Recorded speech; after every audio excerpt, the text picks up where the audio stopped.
All right, Larry Krueger here from the Pig and a Pickle Krug Show with a little 49er video as Niners tight end coach Brian Flurry gets named the Seahawks offensive coordinator. We'll talk a little bit about Coach Flurry next. First, we are brought to you by Pig and the best barbecue in all of Northern California. Check them out. They're in Emeryville. They're days a week from 11 a.m. till 8 p.m. or until they run out, and they will soon open in Petaluma as well in 2026, their third location, thanks to Pig and a Pickle for being the title sponsor of the Krug Show. This video is also brought to you by Sleeper. We'll tell you more about Sleeper in a bit, but the Seahawks have announced they're hiring Niners tight end coach and run game coordinator Brian Flurry as their new offensive coordinator. So it's a great break for Flurry for sure.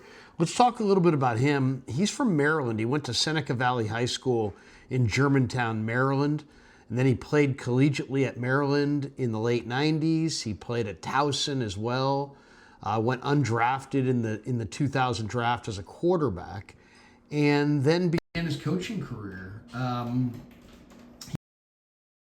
GA and an intern in 2003 and 2004. Went on to coach at Sacred Heart, which is a small school. 2005, he was the secondary coach.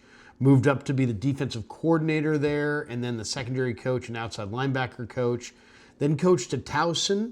So he coached at both schools that he played for. He was a special teams coordinator and DB coach at Towson. Got his first shot in the NFL with the Buffalo Bills in 2013 as their quality control coach. And then the Browns hired him as the assistant linebacker coach in 2014. He became their outside linebacker coach in 2016. He came to the Niners in 2019 as the defensive quality control coach, and then was the offensive quality control coach in 2021 and 21. He became the Niners tight ends coach in 2022. And this last year, he was the tight end coach and the run game coordinator, and now he's the Seahawks offensive coordinator. So great story. For Brian Flurry. I mean, it just kind of shows that you got to do a lot of jobs. It takes a lot of years to work your way up. I mean, think about that. This guy played ball he came out in the 2000 draft, started his coaching career 3 years later, 2003. It's 23 years later, and he's finally the offensive coordinator at a pro level. He's also worked in football operations with the Dolphins as a football research analyst in 2016. He was also the director of football research with the Dolphins in 17 and 18. So he's got the personnel side as well. And I've talked to this guy a number of times. I've interviewed him. He's a family guy. He's a quiet, kind of understated guy, but he's very, very prepared. And if you look at the 49ers, their tight ends, they've gotten a lot out of their tight ends. I mean, obviously George Kittle is a tremendous player, and Kittle sets the tone. But it's not Kittle and Kittle alone, And the one thing, there's not a lot of wasted time with Flurry. When they did have time where, it's like special teams drills, he's there working with George, just on reps and catching the ball, contested catches, and working on, how do you get better at catching the ball in a contested catch situation? You catch the ball in a contested catch situation in practice, and they mock that up every single day, and without fail. They wouldn't waste time. They would stand there. They wouldn't just stand around waiting for the special teams drill to end. They would be proactive and use their time wisely. But then you look at, this year they have Luke Farrell they had to work into the mix. They had Jake Tonjes, who was, working his way up from an undrafted free agent status or a late round day 3 guy to trying to establish himself. He's had Braden Willis, but, he's well thought of for sure in Niner circles. I know Kittle thinks highly of him. I know, talking to Mason Pline when he was here, he had nothing but great things to say about Coach Flurry. He's intense, he's smart. He's not a big, yeller and screamer, and it'll be interesting to see. I mean, this is a huge step up for him. He gets an opportunity to be the offensive coordinator for the Seahawks, and, who knows what direction they're going to go. I mean, they've got some tremendous potential if you look at it. I mean, you're the offensive coordinator now of an offense that has Jackson Smith-Njigba, who arguably is the best receiver in pro football. You also have Cooper Kupp. You got Torrey Hudson. They've got some, Rashid Shaheed's a free agent for them. But, I mean, he's got some weapons for sure. And then Kenneth Walker's a free agent. So maybe they'll have to lean on Charbonnet. Maybe they'll have to go get another back. But you've got, Sam Darnold. The thing about it is, it's like you want the head coach to be comfortable.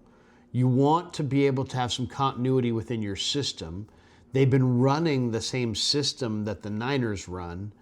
And so the Niners were just it's a natural progression to look for somebody with the 49ers. Then you're also looking, preferably, since you know that your starting quarterback is going to be Sam Darnold, hey, what does Sam think?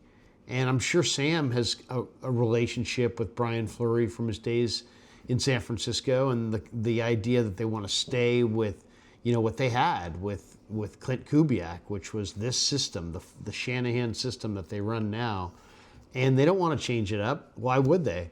So this is, a lot of times people look at hires and they say, oh, well, is this guy the best guy out there? Or I can't believe this guy or that guy got hired. Usually there's a reason, and a lot of times it's about continuity. Every time you start new and start with a whole new system, it sounds good, but you need to go through those reps on the practice field together as a coaching staff, as a secondary unit, as a linebacker unit, as a defensive line unit. You need to go. There's growth that happens. You don't just snap your fingers and all of a sudden you've got, a brand new system that's operating at a high level. So this idea that, people are, oh, go get Schwartz. Schwartz was going to run a totally different system than the Niners run. He was going to run a completely different defense with a lot more man-to-man, and that's a major change. So I think, the Niners, went with Raheem Morris largely because of continuity. They wanted to have continuity on their coaching staff. They wanted to keep Johnny Holland. They wanted to keep Chris Kasarik. They also wanted continuity in their schemes. They got a secondary full of guys that are used to playing predominantly zone. And the one thing with Raheem Morris, he's going to come in, he's going to play predominantly cover 3, cover 4, and they're going to play a lot of zone. So the Niners maintained continuity by hiring Raheem Morris. And the Seahawks are maintaining continuity here by hiring Brian Fleury. They had the Clint Kubiak system. They want to keep that system. It's a system that their quarterback is comfortable in. So let's get a coach in here that runs that system and that the quarterback's comfortable with. And so are there guys with better resumes and, more experience than Brian Fleury? Sure. But if you're looking for continuity and staying with the scheme that you have, it's a hire that makes a lot of sense. When I first heard it, I thought, it seems like that would be a stretch to take a guy from the tight end coach, run game coordinator, and make him the offensive coordinator. But, the run game coordinator job is big. And, the other thing is there's probably a relationship there with John Benton. Benton is one of their top assistants. And, I'm sure he had a big hand in who they wanted to hire as an offensive coach. So to me, it makes a lot of sense. You say that name and at first I was like, wow, that's a major surprise. Brian Fleury's going to Seattle. But when you really think about Seattle and the whole coaching game, if you think about why's Kansas City been on top for so long, it's because they've had great coaching continuity. Yes, they've got Mahomes, but it's been Andy Reid and his offense all the time. All the time Mahomes has been there. It's been Steve Spagnuolo and his defense. It's been Dave Taub and his special teams theories. And so they've had unbelievable coaching staff continuity. And that is a huge part of winning football, is coaching staff continuity. I can't, emphasize that anymore. It's absolutely crucial. And so that's why I think you saw Raheem Morris as a good fit here.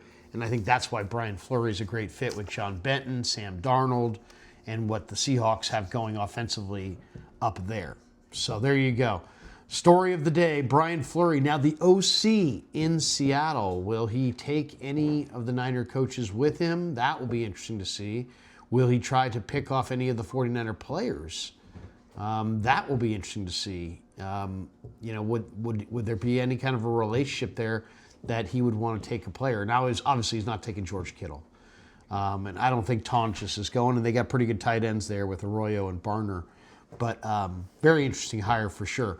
We should tell you a quick shout out to our friends at Sleeper. You already know Sleeper for fantasy football and daily fantasy, but they've also rolled out something new called Team Picks. Team Picks is built right into the Sleeper app, tells you and helps and lets you make simple predictions on game outcomes instead of worrying about player stats and setting lineups.